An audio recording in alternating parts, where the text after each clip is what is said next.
Okay, it's great to be here. Welcome and hello to everybody from the southeast in Wexford. And I'm going to give you a story from the southeast. Some people will know this story, and it comes from Kilmore Quay, which is down on the south coast here, wee fishing village. And it's the story of a man called Michael Doyle. And Michael Doyle was a bit like Steve's young fella, a lazy yoke. He hated work, and work he didn't do. And he went to work with one of the local farmers, and as I said, he didn't do a whole lot of work, and eventually the farmer got sick of him. He said, "Get out of here, Michael Doyle, I don't want to see you, you're useless." Now, this wasn't bad news for Michael Doyle.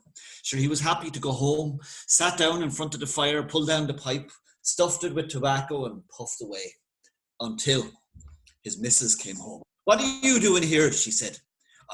He said, "Look, the farmer let me go. He's no work for me," he says. "Well, what are we going to do?" she said. "You better get out of here and go and find some work. We have to put food on the table for the children. Now get out."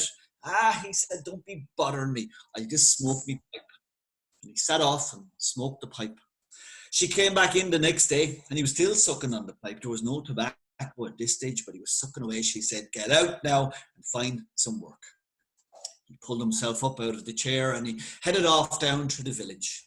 And if anybody's ever been in Kilmore, he wandered down past the thatched cottages and down onto the quay. And there he watched some of the fishing boats coming in after a busy night and a busy day out in the sea. The seagulls flocking behind them. And he thought to himself, now, that doesn't look like too hard of a job. I could do that.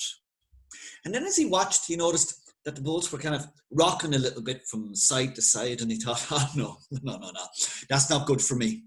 And he took himself off out around the shoreline, out beyond the borough. And he was looking back across the sea towards the salty islands. And there he was thinking of his grandfather, who had told him stories of the salty islands long ago when people lived out there and how they made poachine. And he thought to himself, that's the job for me. I can make poachine and sell it all around. When he ran home, well, that's stretching it a bit. He walked a bit faster. And when he got there, he started to work and he somehow got the recipe together. And somehow that recipe was only perfect. It was the finest poachine that he had ever tasted. Now, as lazy as Doyle was, he was a cute boy. And he decided he wouldn't sell the poachine around the local area. No, sure, somebody would tell the police and then he'd be in trouble.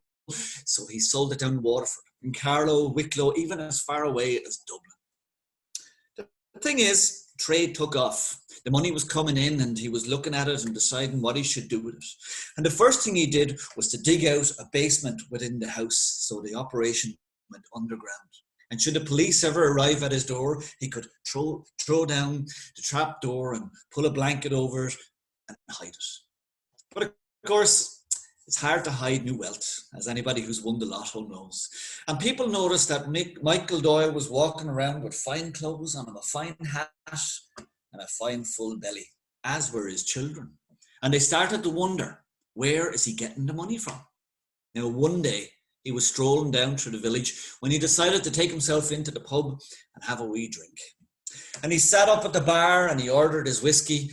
And in the corner, there was two of the local boyos. And they were nudging each other. "Go on, ask him what? Ask him, where does he get the money from? Look at him, all those clothes and he's well fed. He's got money from somewhere."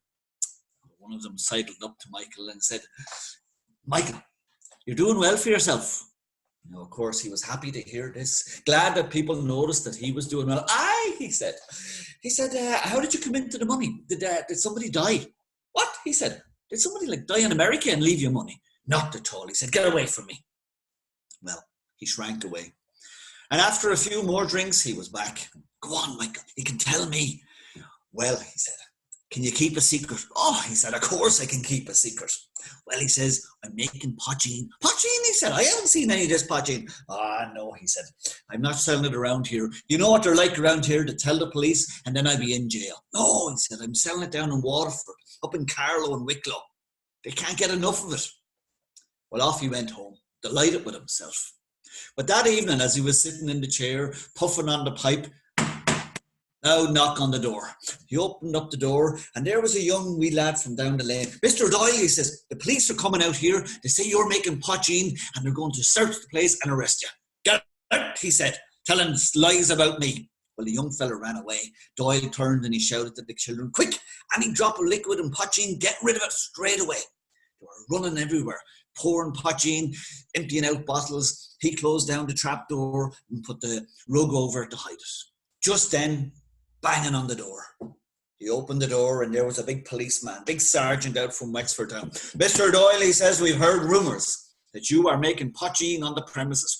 Poteen, he said, who is spreading rumours like that about me? I wouldn't let that stuff touch my lips, never mind have it in the house with children around. Come in, he said, and you can search for yourself. Well, that's exactly what we'll be doing, Mr. Doyle. And then he came with a few of his Bibles. Now, outside, the youngest of the policemen, he was unyoking the horse and he saw a bath of water and he brought it over for the horse to drink and he skipped off inside to join the search. The horse looked down at the lovely liquid. Oh, he was parching after the run out from Wexford Town. The head went down and he started to lap it up when suddenly the head came back up. It was burning the throat of him. But he liked it, so he kept going. Eventually, the policeman came out after searching the house. The big sergeant said, we apologise, Mr. Doyle, but you know, we have to follow up on these inquiries. Oh, he said, of course, you're welcome. But he said, I wouldn't believe the crowds around here. They're all liars. Well, off they went. And as they were going out the gate, up on the trap again, Doyle noticed the horse. And the poor old horse was going across this way and back across this way. And he looked around and then he realised the bath. Oh, good Lord, he said. He locked the door. He said, right, grab whatever belongs to you out the back door. We've got to get out of here. Well, there was children flying in every direction. Doyle was kicking cats and dogs out of the way when all of a sudden, not so loud a knock on the door. He opened the door and there was the young police officer panting. Oh, he said, Mr. Doyle, you're not going to believe what happened. We were going up the road and the poor old horse, well, he keeled over and died in front of us. Oh, goodness, he said. What happened to him? I have no idea. He was staggering a bit and then down he went. But now, the sergeant, he said, you're the only man around here he can trust. And he'll give you the money to take that horse away, get it off the road and deal with it. We have to get back to Wexford Town and we'll have to go on foot. Oh, he said, no, you don't worry. On with you. Run on. I'll deal with the situation. He ran up the road after the young policeman and made sure they were well out of sight. And he bent down towards the poor old horse and, well, he was dead. And there was a fair stink of poteen too. Well, he was looking at the poor old corpse and he thought to himself, now, I could make a few bob out of this, more than what the policeman's given me. And he took out his knife and he decided he'd skin the horse and he could sell that. And down he went and he started to nip along the legs. And then he whipped along the belly and he started to peel off the skin. When all of a sudden up jumped the horse in front of him. Oh, good Lord, he said. He put the skin up and he held onto it. And he looked around wondering what he was going to do. The poor horse, he looked this way and that way. And the only thing at the side of the road were brambles growing along. Well, he leant down with the knife and he nipped off a few lengths of the brambles. He wrapped them up along the four legs. He wrapped it around the belly and at least the skin was holding in place. He brought the horse home, put it into the shed for the night and thought he'd deal with it the next morning.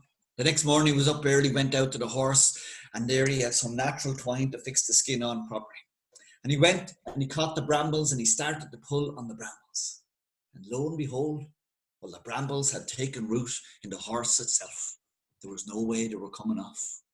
Well, he put the poor old horse out in the field and he watched them grow and he watched the brambles grow. And come springtime, there was beautiful pink blossoms all over the horse's legs and his back.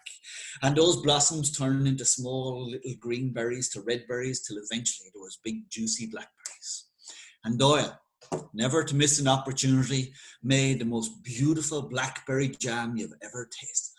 And when he spread it on his scones in the morning, well, it was only delicious. And as it went down, there was ever such a slight burn at the back of his throat. And that is the story of Michael Doyle and the poor old horse. Thank you. Hey, well done. Thank you.